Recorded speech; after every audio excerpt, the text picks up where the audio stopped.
La herejía de Horus, el asedio de Terra, la guerra solar, por John French.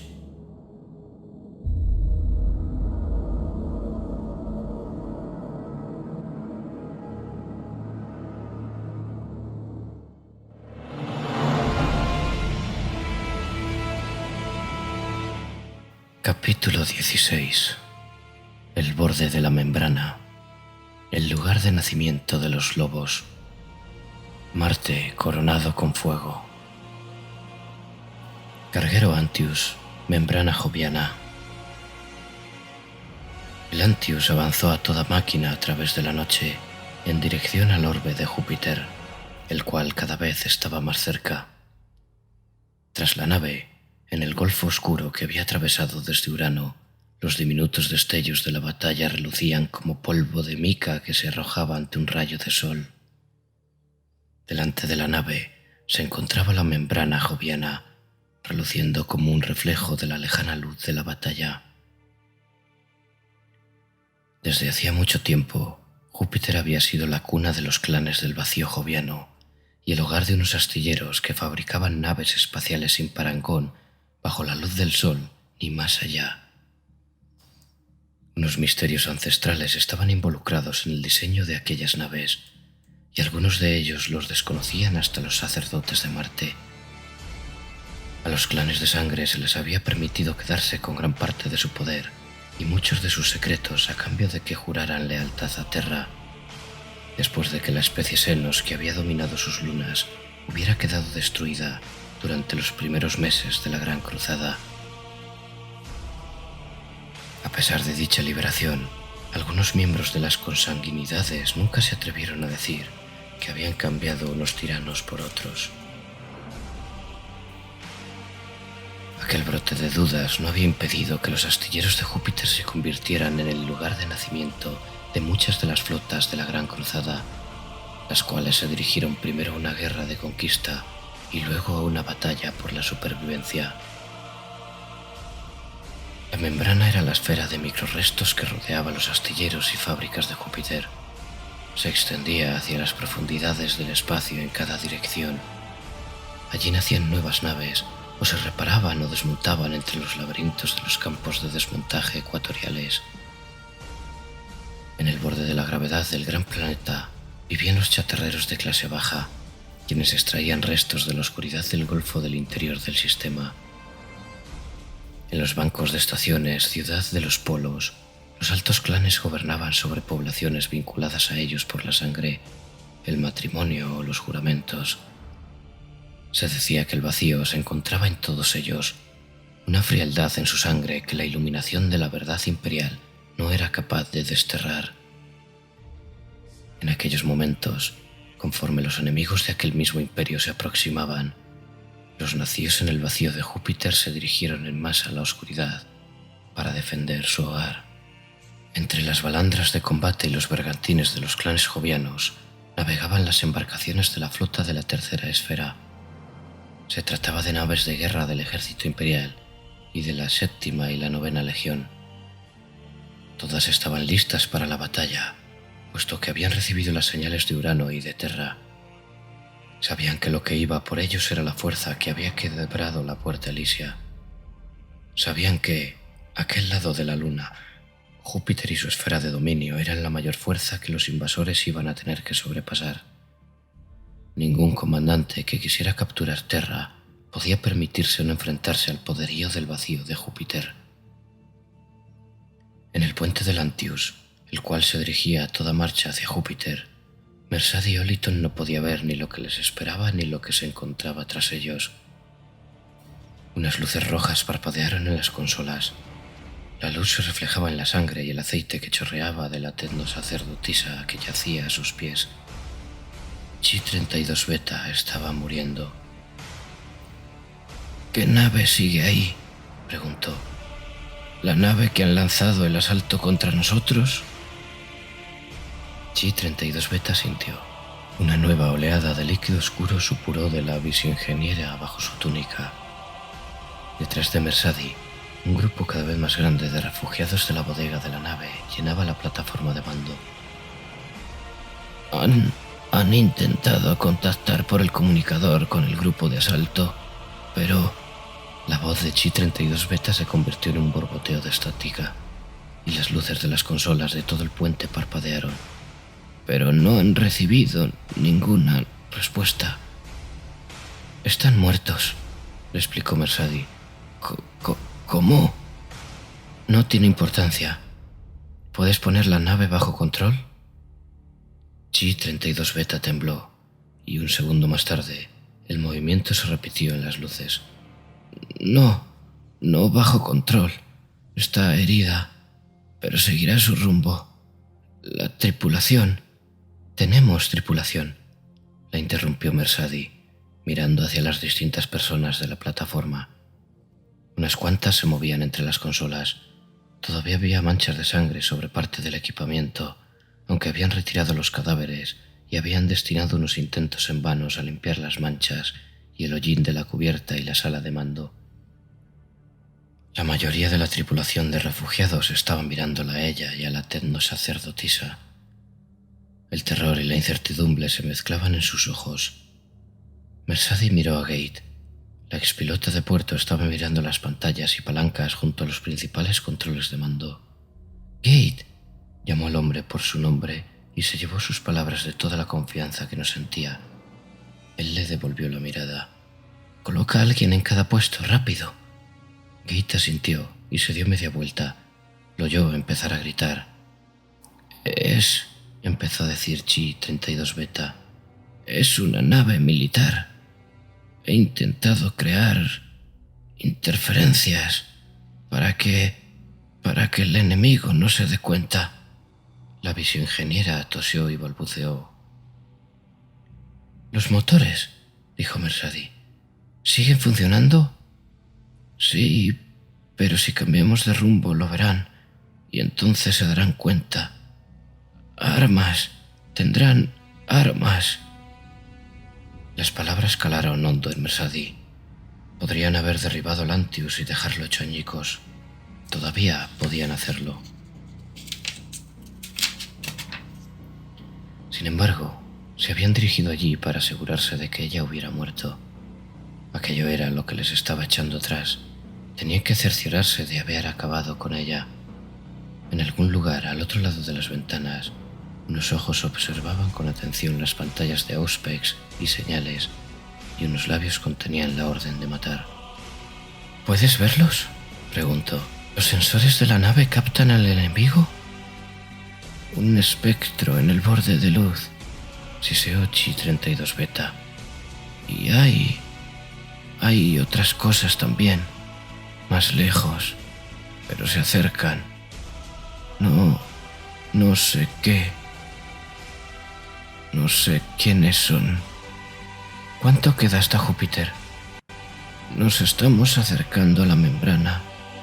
Noto unos sensores que observan las profundidades del vacío. Puede que no nos ofrezcan ningún refugio. Puede que acaben con nosotros». Mersadi dudó. A su alrededor oía los gritos de las personas que llenaban la plataforma de mando. «Tenemos que llegar hasta Júpiter. ¿Podemos ir más rápido que ellos?» «Estamos en un carguero de sistema de tercera clase. Es posible que sean más rápidos que nosotros y que tengan más energía. ¿Hay alguna alternativa?» Chi-32 Beta se quedó callada por unos momentos. «No. Entonces aceleraremos todo lo posible y esperaremos llegar. Aguanta y prepárate». La viceingeniera soltó una tos que podría haber sido una confirmación. Dudo que sobrevivamos, pero existe la posibilidad de que sí. Eres la prisionera, ¿verdad?» Mersadi asintió.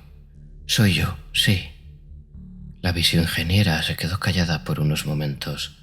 «Gracias». Mersadi parpadeó, sorprendida, sin saber muy bien cómo responder. Se puso de pie. «Dame las gracias si sobrevivimos».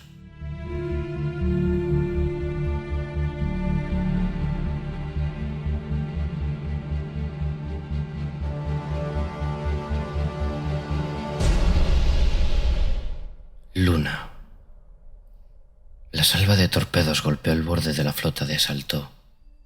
Las torretas de defensa abrieron fuego. Los rayos láser y los proyectiles perforaron misiles. Unas explosiones burbujearon en cuanto los torpedos detonaron, y unas esferas multicolor se formaron y estallaron en una espuma de fuego. Habían disparado artillería desde las plataformas de lanzamiento, y las flotas de patrulla de Luna habían despegado en una descarga coordinada que duró 21 minutos. Golpeó los cascos de las naves de vanguardia de Abaddon. La armada no contaba con la ventaja de la sorpresa, puesto que las flotas halcón de los cicatrices blancas habían informado de su llegada a lo largo de todo su camino descendente. Las defensas lunares estaban listas y dispuestas. La antigua cara de color gris plateado, la cual había mirado desde los cielos la cosecha de otoño y las nieves de invierno, estaba oculta bajo las cicatrices y crecimientos provocados por decenas de miles de años de ocupación humana. Alrededor de Luna estaba el anillo, un enorme aro de metal y piedra lleno de puertos y bastiones de armas. Unos generadores de campos de energía y estabilizadores gravitatorios muy antiguos lo sostenían firme en su lugar. En su sombra se encontraba el circuito, una trinchera tallada en la superficie del satélite, como si se hubiera hecho mediante el cincel de un dios. Unas torres y cúpulas moteaban su superficie. Se trataba de las fortalezas de las Hermanas del Silencio y de las dinastías navales fundadas tras la pacificación de Luna. En otros tiempos, el satélite había sido el lugar de nacimiento de las legiones. Las forjas de genes de los clanes Selenar habían empleado el genio creado en los laboratorios del emperador y habían fabricado los ejércitos de la Gran Cruzada. Millones de jóvenes habían entrado en sus salas de creación y cientos de miles habían salido de allí transformados en los guerreros de una nueva era, marines espaciales. Sin embargo, aquella época se había quedado atrás conforme la cruzada se había extendido mucho más allá de los límites de la luz del sol. Las forjas de genes y sus guardianes se habían descompuesto y echado a perder por el uso y la falta de energía. Luna había tomado un nuevo papel como base para la flota y las fuerzas que protegían Terra desde lo alto. En aquel lugar, las Hermanas del Silencio habían establecido su fortaleza, los clanes de asesinos sus templos de entrenamiento y los caballeros errantes y los elegidos del Sigilita su base de operaciones sin nombre. No obstante, la verdadera fuerza de Luna se encontraba en las defensas que salían del anillo en espiral, en unos arcos que se superponían. Sus armas eran capaces de atacar a cualquier enemigo que se aproximara a la órbita de Terra. Antes de la guerra, había contado con la potencia de fuego necesaria para lidiar con cualquier invasión que hubiera amenazado el mundo del trono. 5 años de atención de Rogaldor habían multiplicado dicha potencia a un número muy superior. Alrededor del satélite, flotando entre las defensas, había naves de las flotas jovianas, los puños imperiales, los ángeles sangrientos, las flotillas saturninas y los acorazados de Neptuno. Al otro lado de Terra se encontraba el Falange, en una órbita por encima del planeta como una sombra dorada de la plateada que era Luna. Un conjunto de embarcaciones más pequeñas se reunían alrededor de la gran fortaleza y relucía como monedas que se arrojaban hacia un rayo de sol. Abaddon había sabido lo que lo esperaba, pues los datos que la 20ª Legión había proporcionado a Horus se lo habían indicado, y el análisis óptico de largo alcance había completado los últimos detalles. A pesar de que su armada estaba compuesta por las mejores naves que el Señor de la Guerra tenía a su disposición, y de que estaban tripuladas y llenas de los mejores miembros de la 16ª Legión, no sería suficiente para atravesar las defensas de Luna y ocupar los cielos de Terra. Ni de lejos. Iban a necesitar una fuerza mucho mayor que la que se dirigía hacia las armas del satélite. Aquel asalto, en las profundidades del círculo del sistema solar, era una estocada de lanza contra un muro de roca. Si daba en el blanco se partiría. Era una misión suicida, una tarea que solo podría llevar a la gloria a los fanáticos como Layak, que ansiaban convertirse en mártires. Y aún así, Allí estaba, oyendo cómo el juramento de guerra temblaba conforme se aproximaba al fuego. «¿Confías en mí, hijo mío?», le había preguntado Horus cuando le había concedido a Abaddon el mando del ataque. «Por supuesto, mi señor», había contestado él, con la cabeza gacha. Hasta a él le había costado ponerse erguido ante la presencia de su padre. La luz se plegaba en sombras alrededor del señor de la guerra, y unas voces susurraban hacia el silencio. «Eres mi hijo más leal, Abaddon, y tal vez el que más se parece a mí. Nunca he fracasado y no pienso hacerlo ahora». Horus posó una mano sobre el hombro de Abaddon. «Sé que entiendes cómo asestar el golpe. Sabes lo que hace falta y por qué. Es algo que solo te confiaré a ti, y no me fallarás, hijo mío». El fuego engulló la punta de la armada. Una nave murió y luego otra y otra más. Los torpedos atravesaban el blindaje y detonaban, de modo que la piel metálica de las embarcaciones se convertía en metralla. El vacío oscuro se tornó una llama cegadora. Abaddon observó y escuchó los juramentos de los hermanos de su legión que le llenaban los oídos, pues sus últimas señales llegaban segundos más tarde que el fulgor de sus muertes. «¡Martirio!», dijo la Jack desde la posición que ocupaba en la plataforma de mando de la nave. Abaddon mantuvo la mirada clavada en el mar de llamas y en Luna, que los esperaba al otro lado. Parpadeó. Jadeaba, y el fluido amniótico le salía de la boca mientras trataba de respirar. El mundo a su alrededor se había vuelto negro. Vomitó y notó el sabor a hierro en la boca. «¿Quieres ponerle fin al proceso?», preguntó una voz grave que resonó contra la piedra desnuda. Abaddon se quedó inmóvil. La voz no pertenecía a ninguna de las brujas genéticas y albergaba una fuerza que hizo que el hielo le recorriera el espinazo. Llevaba semanas en la oscuridad de las cavernas, o tal vez meses. Había intentado aferrarse al tiempo, pero éste se había escurrido de entre sus dedos conforme sangraba. Crecía y notaba que los brazos bisturí y las sierras aguja cumplían con sus tareas. Y entre una tarea sangrienta y otra, flotaba en un mar de imágenes y voces, mientras las hipnounidades llevaban su mente de conocimiento. Cuando dormía, lo hacía en una piscina sin luz, ahogándose en un líquido amniótico cargado de oxígeno, mientras su cuerpo sanaba y aceptaba en lo que se estaba convirtiendo. Cada vez que se había despertado, había sido ante la presencia grises y plateadas del Selenar, quienes lo arrastraban para sacarlo del agua. Aquella había sido la primera vez que se había despertado sumido en la oscuridad.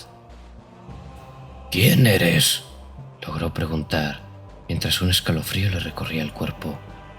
El líquido caliente estaba frío, y la capa que lo cubría era como hielo sobre su piel. «Mataste a tu padre», repuso la voz, «o eso es lo que me han contado».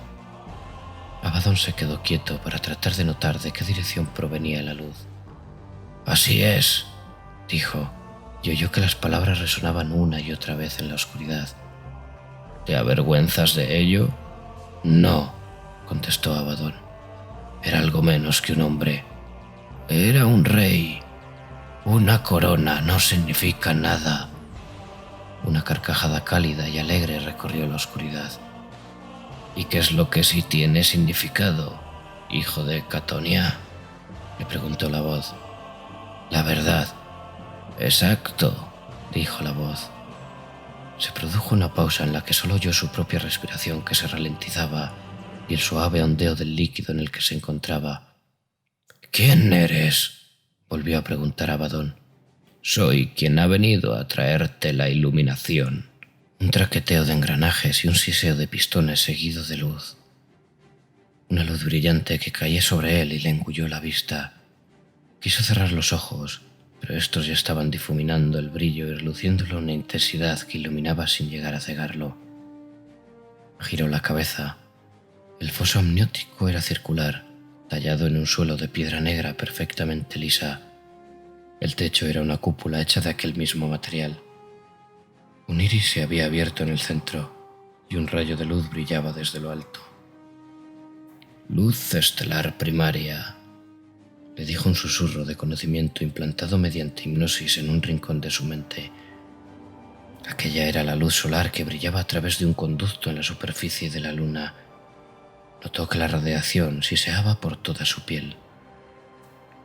Solo había otra silueta junto al líquido, una enorme figura que llevaba una túnica negra.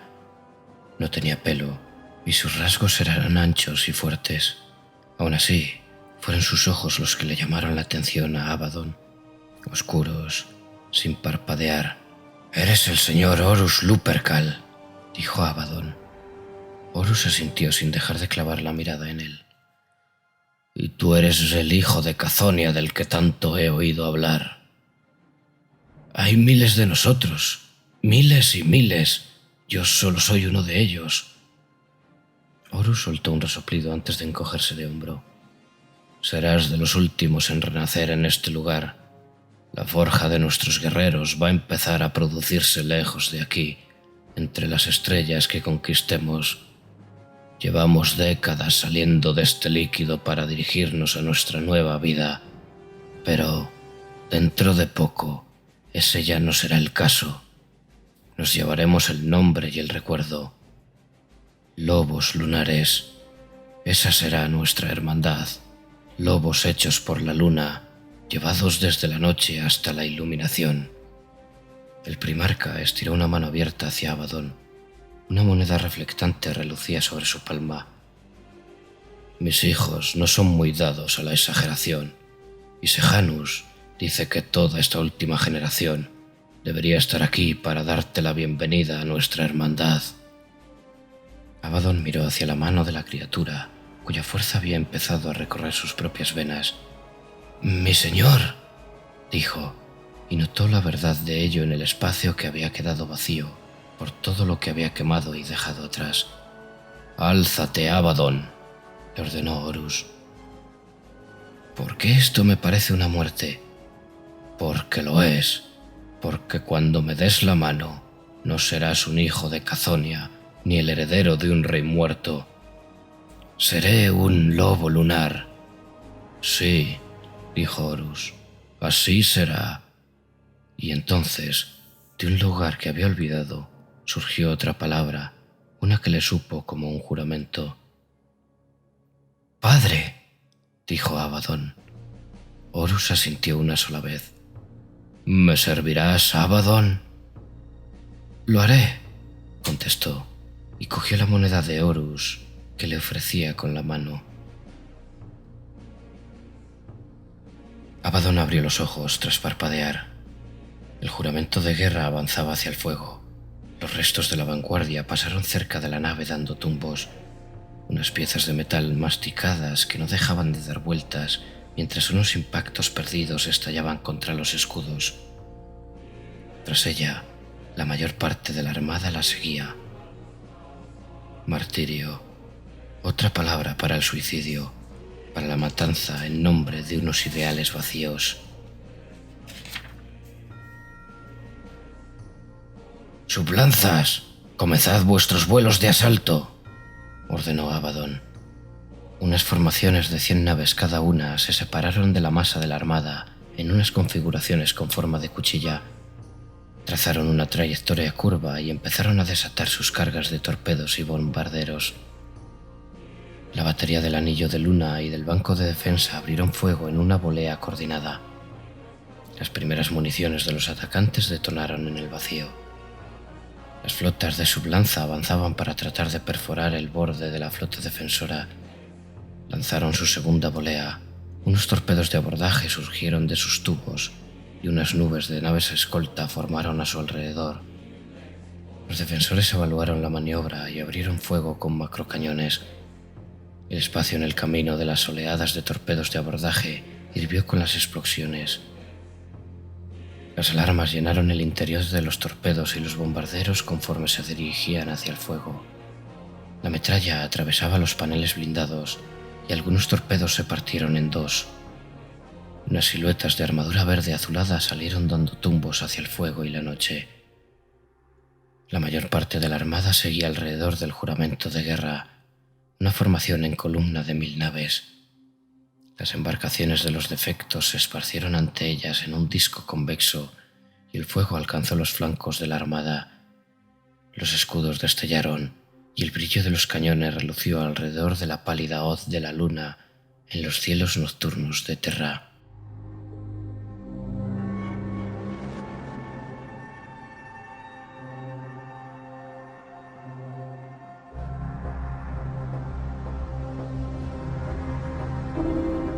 Barcaza de batalla, fortaleza de la eternidad, alta órbita de Marte. Los guardianes de Marte llevaban días observando cómo la luz de los atacantes crecía en el cielo. Primero habían recibido noticias de las flotas halcón que recorrían sus trayectorias por encima y por debajo del disco del sistema solar. Los ojos de la flota de la cuarta esfera se habían vuelto hacia el abismo situado sobre ellos. Los sistemas oculares y de sensores habían echado un vistazo hacia la luz estelar oscura y filtrada y hacia la danza de asteroides en busca de algún indicio del enemigo. La primera luz de motores relució en la oscuridad, unas nuevas estrellas que se encendían junto a aquellas que habían formado los patrones de héroes y monstruos de eras perdidas ante el tiempo.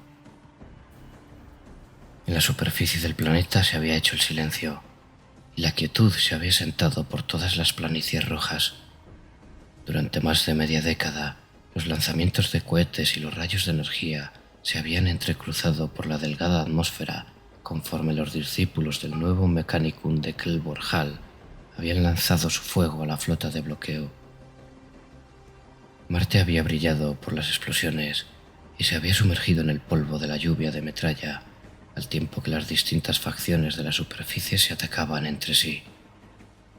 En aquellos momentos, el silencio y la tranquilidad se habían extendido por la superficie, como si el planeta de la guerra estuviera conteniendo el aliento. En la órbita de Marte, la flota de la cuarta esfera volvió a formar. Se trataba de la más grande de las 4 flotas de defensa del sistema solar. Las naves de monitorización del Solar Auxilia y de los clanes del vacío joviano aumentaban su fuerza, y junto a ellas se encontraban las mayores embarcaciones de asalto orbital y bombardeo de los puños imperiales. La mole llena de armas del cuchilla de Ingwit flotaba junto a la espada absoluta, el puño del juicio, el guardián de la verdad y la perdición de los tiranos.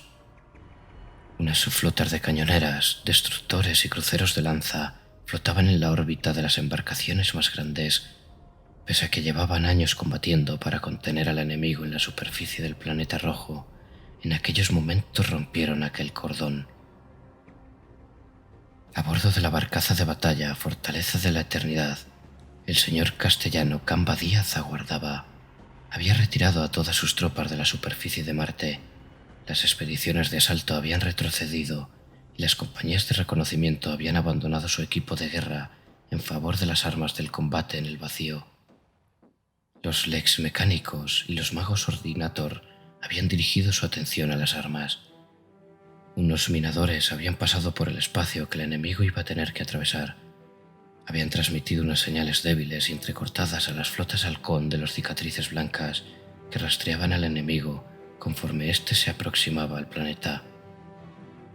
Camba Díaz escuchó las palabras rasgadas y llenas de estáticas a solas en su cámara de mando. Más allá de los sonidos de las señales, esperaba en silencio. Así actuaban él, los habitantes del planeta que lo habían visto nacer, el pueblo que lo había criado y la legión que había sido su vida. Ingwit, ardiente y oscuro al mismo tiempo, había sido un profesor despiadado y un padre frío para los hombres de piedra que soportaban las cargas y los dolores que otros no. Pensó en todos aquellos que se podrían haber enfrentado a aquel momento. Pollux, a quien habría creído perder en Fal, y en aquel momento se encontraba a media galaxia de distancia. Sigismund, a quien habían enviado a proteger el borde de la noche, espada en mano. Halbrak, Ran, todos ellos hermanos, todos ellos guerreros que otra época habría convertido en líderes de guerra. Aún así, Rogal Dorn le había dicho por qué el mando de la cuarta esfera había recaído en él. «Temperamento», le había dicho el pretoriano, y Camba Díaz había creído comprender lo que su señor había querido decir. Durante los años de conflicto alrededor del planeta rojo y en su superficie, una guerra agotadora y sin fin, formada por miles de cortes que los hacían sangrar gota a gota, había notado que su tranquilidad y paciencia se convertían en la base de su mando. Su temperamento le permitía soportar aquellas penurias y enfrentarse al conflicto día tras día con fuerzas renovadas. Había pensado que aquello era lo que Dorn había querido decir. Había pensado que entendía a su señor, pero no era así. El temperamento, el alma de piedra de Ingrid, la voluntad de alzar la mirada hacia las estrellas que caían desde el cielo sin pestañear. Aquel era un momento que ponía a prueba el temperamento, el momento en el que el cielo caía. Las luces de la flota que descendían crecieron. Las lecturas de los sistemas Auspex y los informes de las flotas Halcón comenzaron a formar una imagen de lo que cada creciente mota de luz era, de lo que se cernía sobre ellos, una estimación de 7000 naves. Y no eran naves de ninguna legión, sino embarcaciones del Mechanicum, cada una de ellas una reliquia, la expresión del poder y el conocimiento de su señor. Todas ellas eran discípulos del nuevo camino del culto a la máquina. De algún modo, aquel nuevo credo se había propagado mucho más allá de Marte, más allá del sistema solar. Había infectado mundos forja y templos tecnológicos y había rehecho a aquellos que lo habían acogido en forma de algo nuevo y terrible. Las cosas que creaban no eran misterios ni maravillas, sino abominaciones, máquinas que desafiaban la realidad y criaturas que no eran ni carne ni máquina, aunque sí eran seres vivos. Todo ello procedía de sus fábricas. El paso del tiempo y un sentimiento sencillo les había otorgado un nombre que los seguía por las estrellas y se aferraba a la sombra que dejaban a su paso. Se les había nombrado el mecánico en lo oscuro, y en aquel momento habían regresado para retomar la base de su imperio. Fue el enemigo quien lanzó el primer disparo, desde más allá del alcance de las armas de Cambadiaz. Un rayo de luz fría de 100 metros de ancho recorrió la oscuridad. Las naves que se encontraban en su camino trataron de apartarse, pero el rayo se retorció y se remolinó a través del vacío, como si de una serpiente se tratase. Golpeó al crucero Primera Verdad, y la energía fluyó sobre sus escudos de vacío y su casco como el agua alrededor de una roca. En su interior, su tripulación solo tuvo unos segundos para ver cómo las lecturas de sus sistemas se alzaban por las nubes, antes de que el flujo de energía se hundiera a través de los escudos de vacío y se adentrara en el casco de la nave. Cada sistema y máquina dejaron de funcionar. La luz se desvaneció. Los motores murieron. Se produjo un momento de silencio, lleno con las respiraciones de los tripulantes. Entonces cada máquina del Primera Verdad empezó a gritar. Los cogitadores se derritieron, los reguladores de energía explotaron y los procesadores de comunicaciones aullaron con su estática. La nave se destrozó y sus componentes se desperdigaron cuando los generadores de gravedad invirtieron su potencia. Sus capas de metal y piedra se pelaron hasta que los reactores salieron despedidos, llenos de energía, un corazón expuesto que seguía latiendo en un arcón abierto. Entonces los reactores se sobrecargaron y una oleada de luz ardiente recorrió el casco roto. El rayo cambió de trayectoria en el vacío y fue en busca de otra víctima al tiempo que las naves se valían de sus propulsores para alejarse de él. La flota de la Cuarta Esfera comenzó a lanzar torpedos y disparos de máximo alcance hacia el Mechanicum oscuro, que se cernía sobre ella. Las armas de todas sus naves abrieron fuego, y el espacio que separaba a las dos flotas se convirtió en un infierno. Unos cohetes y rayos de energía se alzaron de Marte en dirección a las naves que se encontraban en la órbita cercana al planeta, de modo que su tenue atmósfera brilló y tembló. Unas creaciones fabricadas en las formas de los Magi caídos se alzaron desde las cavernas ocultas bajo la corteza del planeta rojo. Unos ingenios extraídos de los sueños febriles de máquinas torturadas. Unas alas de plumas de latón se desplegaron bajo carcasas de acero y cristal negro. Unos cuellos y colas se desenroscaron de los fuselajes y unas llamas multicolor comenzaron a surgir de sus motores. Las embarcaciones de la flota de la Cuarta Esfera que observaban el planeta lanzaron torrentes de proyectiles que detonaron en la órbita baja.